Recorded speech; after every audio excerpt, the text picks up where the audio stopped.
Hello friends, welcome to வீட்டு தோட்டம் vlogs. இன்றைக்கி ஒரு அறுவடை வீடியோ தாங்க பார்க்க போகிறோம். வாங்க வீடியோக்குள்ளே போயிடலாம். இன்றைக்கி முதல் அறுவடை பீக்கங்காங்க. பீக்கங்காய் இன்றைக்கி எவ்வளோ காய் கிடைக்குதுன்னு அப்படியே அறுவடை பண்ணிகிட்டே பார்க்கலாம் வாங்க. நல்லா பெருசு பெருசாக முத்தி இருக்கிற காய் மட்டும் இன்றைக்கி அறுவடை பண்ண போகிறோம்.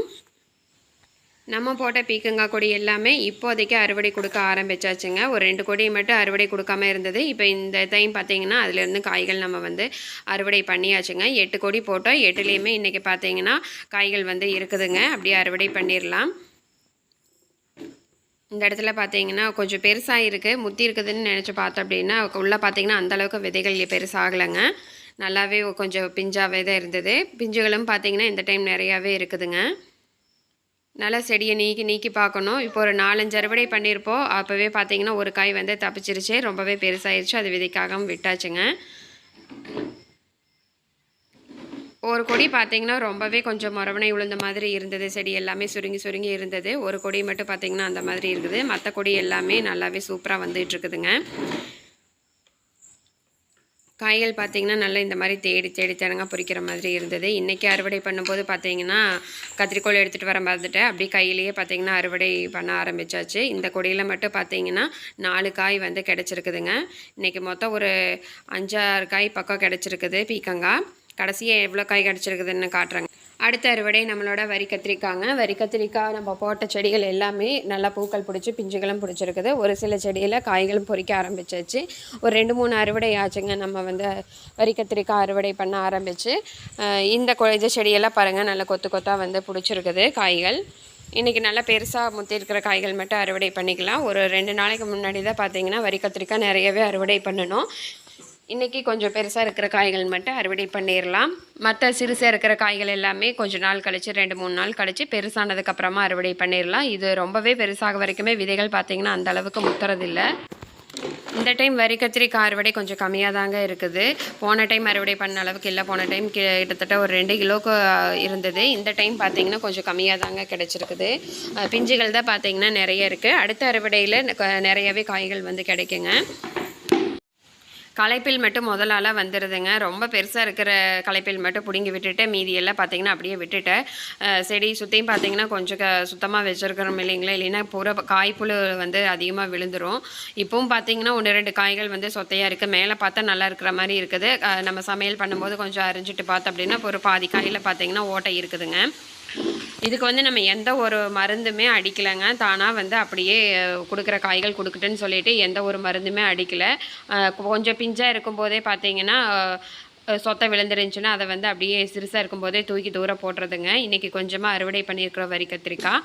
அடுத்தது பார்த்திங்கன்னா நம்மளோட தக்காளி காட்டுக்குள்ளேயும் அதே மாதிரி தானுங்க களைப்பில் நிறையா வந்துருச்சு.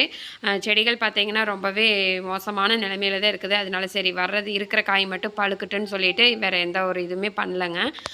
இன்றைக்கி வீட்டு தேவைக்கு பார்த்திங்கன்னா ஒரு 1/2 கிலோ கலவாக பொறிச்சிக்கலான்னு சொல்லிட்டு இன்றைக்கி ஒரு 1/2 கிலோ மட்டும் நல்லா பழுத்திருக்கிற பழமாக பார்த்திங்கன்னா அறுவடை பண்ணிக்க போகிறேன். தக்காளி ரேட்டு பார்த்திங்கன்னா இப்போ நல்ல விலைக்கு போயிட்டுருக்குதுங்க. ஆனால் செடிகள் பார்த்திங்கன்னா இப்போ நல்லா இல்லை. வெள்ளாமல் வந்தது அப்படின்னா விலை இருக்காது. விலை வந்தது அப்படின்னா செடிகள் பார்த்திங்கன்னா அந்தளவுக்கு வர்றதில்லை. அடுத்த அறுவடை பார்த்திங்கன்னா நம்மளோட வெண்டைக்காய் இன்றைக்கி நிறையாவே இருக்குதுங்க. அந்த காய்கள் எல்லாமே பொறிச்சிட்டு எவ்வளோ இருக்குதுன்னு பார்த்துட்டு அதுக்கு தகுந்த மாதிரி நம்ம மார்க்கெட்டுக்கு வச்சு விட்றதா வேண்டாமான்னு முடிவு பண்ணிக்கலான்ட்டு ஃபஸ்ட்டு அறுவடை பண்ணலான்னு சொல்லிட்டு பண்ணிகிட்ருக்குறாங்க. ஒரு செடிக்கு பார்த்திங்கன்னா கிட்டத்தட்ட 4-5 காய்கள் இன்றைக்கி அறுவடை பண்ணியிருக்கிறாங்க. நான் ஒவ்வொரு செடி பார்த்திங்கன்னா நல்லா ரொம்ப தூரமாக இருக்கிறதால விழுது நிறைய பிடிச்சி காய்களும் அதே மாதிரி பார்த்திங்கன்னா ஒரு செடிக்கெல்லாம் ஒரு 7 காய் பக்கமாக அறுவடை பண்ணுற மாதிரி இருக்குதுங்க. அதனால் காய்கள் அதிகமாக இருக்கிறதுனால காய்கள் வேஸ்ட்டாக போயிடும் இல்லைங்களா. அதனால சரி இருக்கிறத மார்க்கெட்டுக்கு வச்சு விடலான்னு சொல்லிட்டு அறுவடை பண்ணிகிட்ருக்காங்க. வெண்டைக்காய் இப்போது பார்த்திங்கன்னா இந்த ஒரு 2-3 நாளாக பார்த்திங்கன்னா ஒரு 2 நாளைக்கு ஒரு கதை அறுவடை பண்ணுறேங்க. காய்களும் கொஞ்சம் நிறையாவே கிடைக்கிது. அதனால சரி மார்க்கெட்டுக்கு வச்சு விடலான்னு சொல்லிட்டு 2 நாளுக்கு ஒரு கதை பார்த்திங்கன்னா அறுவடை பண்ணிகிட்ருக்கிறேன். விழுதுகள் நிறையா வந்தால் தான் நம்ம ஒரு செடிக்கு ஒரு 6-7 காய் பொறிக்கிற மாதிரி இருக்குதுங்க. இல்லை ஒரே செடியாக ஒரே விழுது ஸ்ட்ரெயிட்டாக மேலே வந்தது அப்படின்னா அதில் பார்த்திங்கன்னா 1-2 காய்கள் மட்டும்தான் அறுவடை பண்ண முடியுது. நான் ஏற்கனவே சொல்லியிருப்பேங்க, வெண்டைக்காய் பொறுத்த வரைக்கும் 1-2 காய்கள் தாங்க அறுவடை பண்ண முடியும் அப்படின்னு. ஆனால் விழுதுகள் நிறையா வர ஆரம்பித்தது அப்படின்னா ஒரு செடியிலேயே ஒரு 6-7 காய் 2 நாள் கழித்து அறுவடை பண்ணுற மாதிரி வருதுங்க. போன டைம் நிறைய அறுவடை பண்ணேன் இல்லைங்களா, அது வந்து மார்க்கெட்டில் வச்சு விட்டேன்னு சொன்னேன் இல்லைங்களா, அது வந்து 100 ரூபாய்க்கு போச்சு. வாடகை வந்து 30 ரூபாய் எடுத்துட்டாங்க. மீதி 70 ரூபா வந்து நம்மளுக்கு கிடச்சிது. அது வந்து நம்ம வீட்டு தோட்டத்துக்கு என்னென்ன விதைகள் வேண்டுமோ அந்த விதைகள் எல்லாம் வாங்கிக்கலாம் இல்லைங்களா. அதனால சரி இருக்கிற காய்கள் வந்து வேஸ்ட் பண்ணக்கூடாதுங்கிறதுக்காக தான் பார்த்திங்கன்னா நான் மார்க்கெட்டுக்கு வச்சு விட்டதுங்க. 100 ரூபாய்ங்கிறது 70 ரூபாய்ங்கிறதே பார்த்திங்கன்னா ஒரு பாக்கெட் 20 ரூபாய்னாலுமே கிட்டத்தட்ட ஒரு 3 பாக்கெட் வாங்கலாங்க. அதனால தான் சரின்னு சொல்லிட்டு விதைகள் வாங்குறதுக்காவது ஆகுமில்லன்னு சொல்லி வச்சு விட்டாச்சுங்க மார்க்கெட்டுக்கு. இன்றைக்கும் பார்த்தீங்கன்னா இந்த காய்கள் எல்லாமே பொறிச்சு அறுவடை பண்ணி மார்க்கெட்டுக்கு தான் வச்சு விட போகிறேங்க. வெண்டைக்காய் அறுவடை பார்த்திங்கன்னா ரொம்ப நீளமாக போகும். பார்க்குறக்கு பிடிக்கல அப்படின்னா ஸ்கிப் பண்ணிவிட்டு அதுக்கப்புறமா பார்த்துக்கலாங்க. வீடியோவை வந்து மூவ் பண்ணிவிட்டு அதுக்கப்புறமா வேணால் பார்த்துக்குங்க. வெண்டைக்காய் அறுவடை பண்ணுறது ரொம்ப நீளமாக போயிட்டே இருக்கும். ஏன்னா காய்கள் வந்து நிறைய இருக்கிறதுனால அந்த மாதிரி பண்ணிக்கோங்க. உங்களுக்கு போர் அடிச்சது அப்படின்னா அந்த மாதிரி பண்ணிக்கோங்க.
இப்போ அறுவடை பண்ண போகிற செடியை பாருங்கள். இது ஒரே செடி தாங்க. விழுதுகள் மட்டும் கிட்டத்தட்ட 6-7 விழுதுகள் வந்திருக்குது.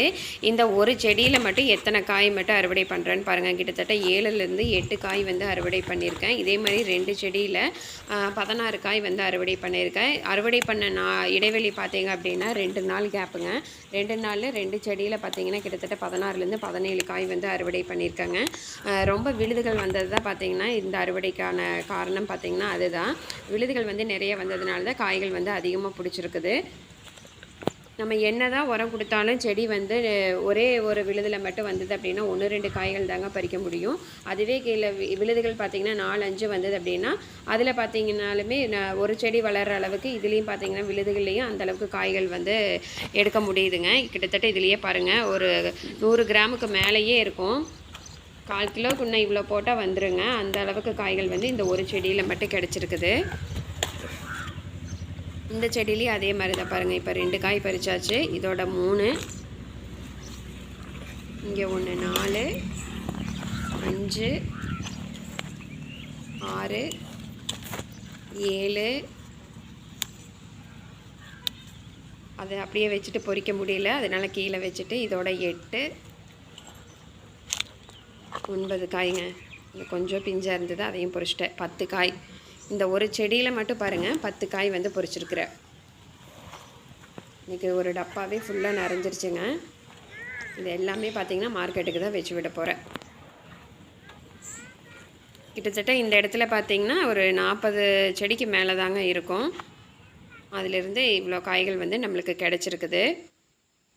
அடுத்த அறுவடை நம்மளோட வெள்ளரி பிஞ்சுங்க. பழைய செடி வந்து அந்த அளவுக்கு காய்கள் வந்து நம்மளுக்கு கொடுக்கல. இது வந்து புது செடியில் இன்றைக்கி ஃபஸ்ட்டு அறுவடை பண்ண போகிறோம். நல்லாவே படர்ந்துருக்குது. இப்போ பார்த்திங்கன்னா இன்றைக்கி நிறைய காய்கள் வந்து கிடைக்க போகுதுங்க. இந்த இடத்துலையே பார்த்திங்கன்னா 2 காய் வந்து கிடைச்சாச்சு. இன்னும் 4-5 கொடி வந்து போட்டிருக்கோம். அதுலேயுமே தேடி பார்க்கலாம் நம்மளுக்கு காய்கள் வந்து கிடைக்குதானே. இந்த ஒரு கொடியில் மட்டுமே பார்த்திங்கன்னா பிஞ்சுகளும் பூக்கள் வந்து நிறையாவே இருந்தது. காய்கள் வந்து நான் 2 இருந்தது. அது 2ஐயும் அறுவடை பண்ணியிருக்கேன். இன்னும் பாருங்கள் இந்த இடத்துலையெல்லாம் பிஞ்சு வந்து நிறையாவே வச்சிருக்கு. இது ஒரு நாள் விட்டு அறுவடை பண்ணிக்கலாம். ரொம்பவே சிறுசா இருக்குது. இந்த வெள்ளரி கொடியெல்லாம் பார்த்தீங்கன்னா கொஞ்சம் நான் விதைக்காக எடுத்து வச்சுருந்தேன் ஏற்கனவே. அந்த விதைகளும் போட்டு விட்டுருந்தேன். அப்புறம் நம்ம குண்டு வெள்ளரின்னு சொல்லி வாங்கிட்டு வந்தேன் இல்லைங்களா, அதில் பார்த்தீங்கன்னா ஒரு 2 விதை தான் பார்த்தீங்கன்னா குண்டு வெள்ளரியாக இருக்குது. மீதி எல்லாமே இந்த மாதிரி நார்மல் வெள்ளரியாக தான் இருந்ததுங்க. அடுத்தது இது பார்த்தீங்கன்னா குண்டு வெள்ளரி கொஞ்சம் எல்லாமே பெருசாக ஆரம்பிச்சிருக்கு. இன்னும் ஒரு 2-3 நாளையில் நம்மளுக்கு அறுவடைக்கு தயாராகிருங்க. குண்டு வெள்ளரி பார்க்கவே ரொம்பவே நல்லா இருக்குது. இது நாள் வரைக்கும் நான் சாப்பிட்டதே கிடையாது. நம்ம தோட்டத்தில் இதுதான் முதல் நான் பயிர் செஞ்சுருக்கிறது இந்த குண்டு வெள்ளரிங்க.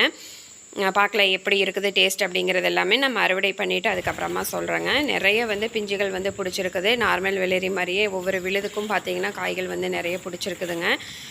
இதுவுமே நம்ம தேடி தான் அறுவடை பண்ணணும். கீழே தான் நிலத்தில் படர விட்டுருக்குறேங்க. நம்ம வெள்ளரிக்காய் எல்லாமே அறுவடை பண்ணியாச்சுங்க. இன்றைக்கி வந்து 4 வெள்ளரிக்காய் வந்து நல்லா பெருசாகவே நம்மளுக்கு கிடச்சிருக்குது. இன்றைக்கான அறுவடை எல்லாமே முடிஞ்சுதுங்க. கடைசி என்னென்ன அறுவடை பண்ணிக்கோங்கிறத பார்க்கலாம் வாங்க. 4 வெள்ளரி பிஞ்சு அறுவடை பண்ணியிருக்கோம். பீக்கங்காய் பார்த்திங்கன்னா 2, 4, 6 காய் வந்து அறுவடை பண்ணியிருக்கிறோம். அடுத்தது தக்காளி, வரி கத்திரிக்காய், நிறையவே பார்த்திங்கன்னா வெண்டைக்காய். இன்றைக்கான அறுவடை இவ்வளோதாங்க. இந்த வீடியோ வந்து உங்களுக்கு பிடிச்சிருக்குது அப்படின்னா மறக்காமல் வீட்டு தோட்டம் வ்ளாக்ஸ் சேனலை சப்ஸ்கிரைப் பண்ணிக்கோங்க. அப்படியே லைக், ஷேர், கமெண்ட் பண்ணுங்கள். அடுத்து இனி ஒரு அழகான வீடியோவில் சந்திக்கலாம். அது வரைக்கும் நன்றி. Happy gardening.